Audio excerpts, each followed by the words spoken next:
Hi, let's work through some limits problems.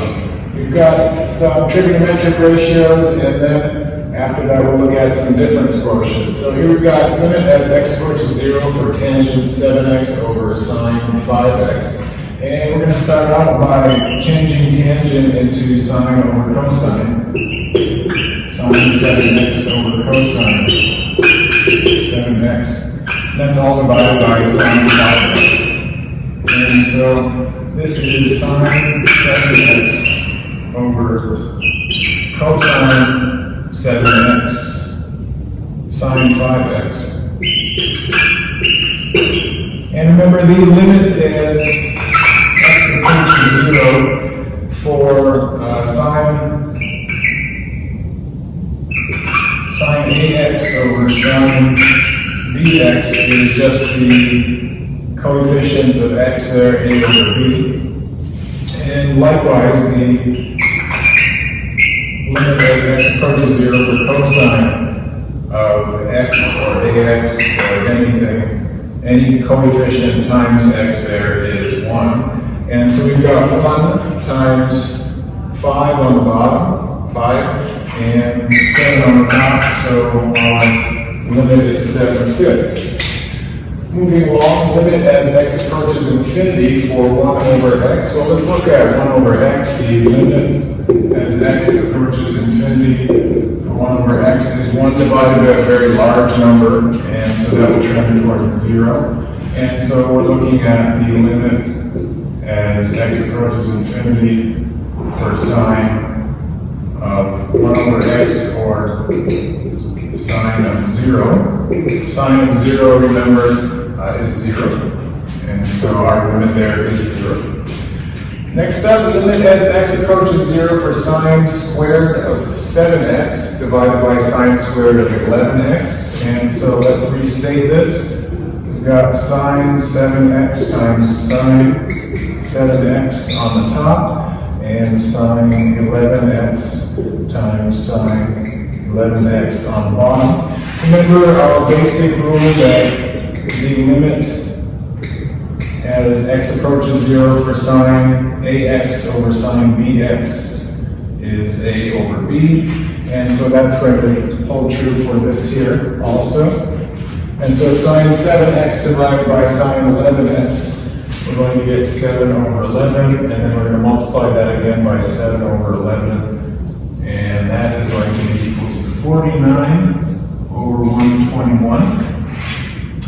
Next up, limit as x approaches 0, x squared over 1 minus cosine x. Remember our Pythagorean identity.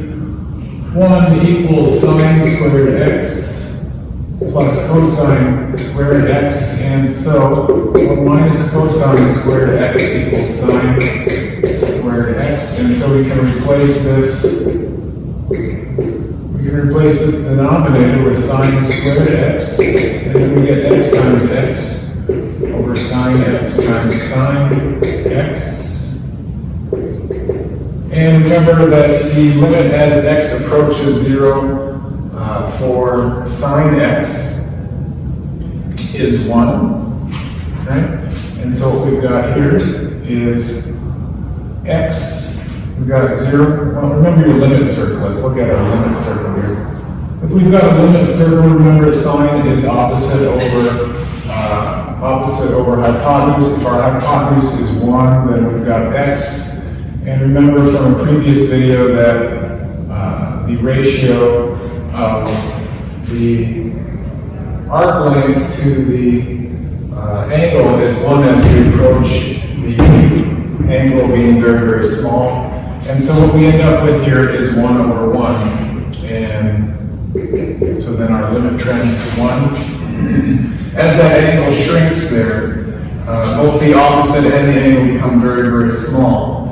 In fact, they are equal because x divided by 1 is just x, and that x is going to be the arc length, which is the same value as our theta there, or our x, if x is also the angle. And so that's our limit of 1 for this one here. Moving along, limit as h approaches 0, 3 plus h squared minus 9, and so let's expand that first. we've got 9, 3 times 3 is 9, plus 3h plus 3h is 6h, plus h squared minus 9 over h. And so then we can cancel these out. We've got 6h plus h squared over h. Let's factor out an h. We've got 6 plus h times h divided by h. Cancel those out, so we get 6 plus h. As h approaches 0, our limit then is 6. And finally, the limit as h approaches 0 for 1 over x plus h minus 1 over x divided by h. Well, let's get this numerator. We need to have the denominators in this numerator to be the same, and so we're going to multiply x times our first numerator, and then we're going to multiply the second numerator by x plus h, and we're going to have a denominator that's common between these two fractions here. So we get x minus 1 times x plus h divided by x times x plus h divided by h, or x minus x is 0, and we're going to get a negative h on the top, minus a positive h is negative h. And then on the bottom, we're going to have xh times x plus h. And these two will cancel out and end up getting a negative 1 divided by x times x plus h.